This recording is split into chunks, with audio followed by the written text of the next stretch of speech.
Your extra siren is 4 times louder than the siren built into your base station, so it's sure to get the attention of any uninvited guests. It can also play a door chime when the entry sensors are opened, and a countdown before your system is armed or triggered. You can install these inside or outside.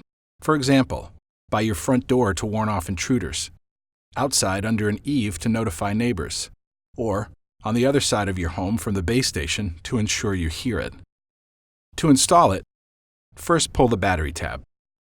This can be a tight seal, so if you can't pull it out, just unscrew the battery cover to remove it. Locate the test button on top of the siren. Then, press it to add the device to your system. Remove the adhesive backing and press the siren on the wall for 30 seconds. You can also install it with screws. Push up on the siren to remove it from its bracket.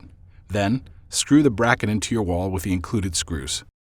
Just a reminder, protect your ears when testing your 105 decibel siren. Prolonged exposure could be harmful to hearing. Remember, you can use your keypad to adjust your siren volume and settings to your liking.